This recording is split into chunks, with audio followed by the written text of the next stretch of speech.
तासगाव नगरपालिका निवडणुकीत अजित पवार यांच्या राष्ट्रवादीसोबत महायुती करावी असे स्पष्ट निर्देश मुख्यमंत्री देवेंद्र फडणवीस यांनी दिले होते. मात्र त्यांचे निर्देश फाट्यावर मारून भाजपच्या स्थानिक पदाधिकाऱ्यांनी भाजपचे स्वतंत्र पॅनेल लावले. हे पॅनेल लावताना अनेक पदाधिकाऱ्यांना विश्वासात घेतलं नाही असा घणाघाती आरोप भाजप किसान मोर्चाचे प्रदेश सरचिटणीस संदीप गिड्डे यांनी केलाय.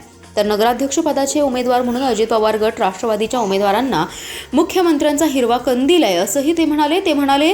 मुख्यमंत्री देवेंद्र फडणवीस यांचा आदेश माझ्यासाठी अंतिम आहे. सुरुवातीच्या काळात तासगाव नगरपालिका निवडणुकीच्या प्रक्रियेत मी होतो, मात्र नंतरच्या काळात मला तासगावच्या स्थानिक पदाधिकाऱ्यांनी विश्वासात घेतलं नाही. पण मी इथली सगळी परिस्थिती भाजपच्या शीर्ष नेत्यांकडे मांडली होती. त्यावेळी आपण तासगावात राष्ट्रवादीसोबत युती करावी, इथल्या राष्ट्रवादीच्या नगराध्यक्ष पदाच्या उमेदवार बलवान आहेत असं मुख्यमंत्री फडणवीस यांना कळवलं होतं. त्यावेळी त्यांनी त्यांच्या उमेदवारीला हिरवा कंदील दाखवला होता. शिवाय अजित पवारांच्या राष्ट्रवादीसोबत युती करावी असेही निर्देश त्यांनी दिले होते. ही महायुती व्हावी यासाठी मी प्रयत्न केले, मात्र इथल्या स्थानिक पदाधिकाऱ्यांना आपण फार मोठं झाल्यासारखं वाटत होतं. त्यामुळे त्यांनी मुख्यमंत्र्यांचे निर्देश फाट्यावर मारले आणि जिल्ह्यातील भाजपच्या वरिष्ठ पदाधिकाऱ्यांना अंधारात ठेवून भाजपचं पॅनेल लावल्याचा आरोप केला. ते म्हणाले, भाजप हा सामूहिक निर्णय घेणारा पक्ष आहे, पण तासगावात तसं होत नाही. इथले पदाधिकारी स्वतःची सर्कस उभी करण्याचा प्रयत्न करत आहेत. त्यांच्या डोक्यात कोणी काय भरवलं माहीत नसल्याचं ते म्हणाले.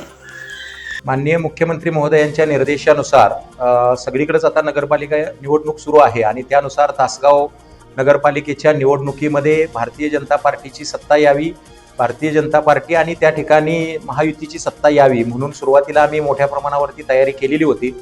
मात्र एकंदरीतच सन्माननीय पालकमंत्री महोदय असतील, त्यांनी देखील सांगितलं होतं की इथल्या स्थानिक पदाधिकाऱ्यांमध्ये एकोपा ठेवा, समन्वय ठेवा. आमचे जिल्हाध्यक्ष सम्राट महाडिक यांनी देखील शेवटपर्यंत त्या ठिकाणी एकत्रित समन्वयाची भूमिका ही घेतलेली होती.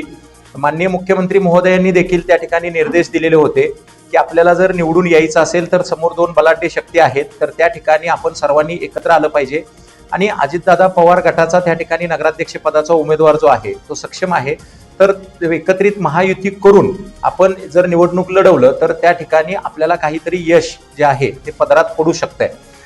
या अनुषंगाने आम्ही शेवटपर्यंत प्रयत्न केले, परंतु माननीय मुख्यमंत्री महोदयांच्या निर्देशाला सुद्धा इथल्या काही स्थानिक पदाधिकाऱ्यांनी त्या गोष्टीला फाट्यावर मारत भारतीय जनता पार्टीचं आडमुठेपणामुळं थेट स्वबळावरती पॅनल त्या ठिकाणी लावलेला आहे. त्याच्यानंतर कुठल्याही प्रकारचा अंतर्गत समन्वय जो आहे शहरातल्या पदाधिकाऱ्यांच्या बरोबर ठेवलेला नाही आहे.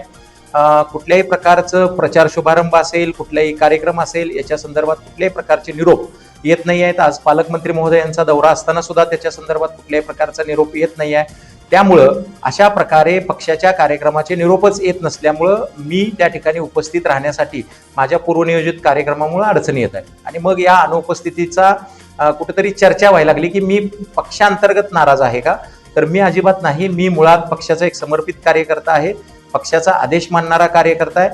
या संदर्भामध्ये स्थानिक पातळीवरती युती करा, महायुती करा आणि पुढे जावा अशा पद्धतीत मला माझे नेते सन्माननीय देवेंद्रजी फडणवीस साहेब यांचे निर्देश होते आणि त्या निर्देशाचं पालन करीत त्यानुसार मी त्या ठिकाणी मार्गक्रमण करीत राहिलो. परंतु जाणीवपूर्वक माझ्या सर्वच्या सर्व शिलेदारांना त्या ठिकाणी भारतीय जनता पार्टीचं तिकीट ते डावलण्यात आलं. त्यामुळं ऐनवेळी माझ्या शिलेदारांना, काही जणांना संजय काकांच्या आघाडीतून तिकीट घ्यावं लागलं. 2-4 शिलेदार त्या ठिकाणी अजित पवार गटाच्या आघाडीतून शिलेदार निवडणूक लढवत आहेत. 1-2 कमळावरती देखील भाजपमधनं त्या ठिकाणी निवडणूक लढवत आहेत. मला माझं राजकीय अस्तित्वासाठी माझ्या शिलेदारांना निवडून आणणं गरजेचं आहे. त्यामुळे माझी अवस्था एकंदरीत कुरुक्षेत्रातल्या अर्जुनासारखी आहे. प्रत्येक आघाडीमध्ये आपला उमेदवार आहे आणि तो मी निवडून आणण्यासाठी त्यांना ताकद देणार, त्यांचा प्रचार करणार आणि निवडून ते यावेत यासाठी प्रयत्न करणार. भारतीय जनता पार्टीच्या पॅनलचा प्रचार करावा किंवा न करावा याबाबत मला अजून कुठल्याही प्रकारचे पक्षातील वरिष्ठांचे आदेश नाहीत. त्या संदर्भात योग्य वेळी जे काही आदेश येतील त्यानुसार त्या सूचनांचं जे काही पालन करण्यासंदर्भात आम्ही आमच्या शिलेदारांशी चर्चा करू आणि पुढे जाऊ. राहिला प्रश्न एकंदरीत ह्या सगळ्या गोष्टींचा, निवडणूक जी आहे ती स्थानिक स्वराज्य संस्थांची निवडणूक आहे. मोठ्या प्रमाणामध्ये पैशाचा वापर हा या निवडणुकीमध्ये होताना दिसत आहे.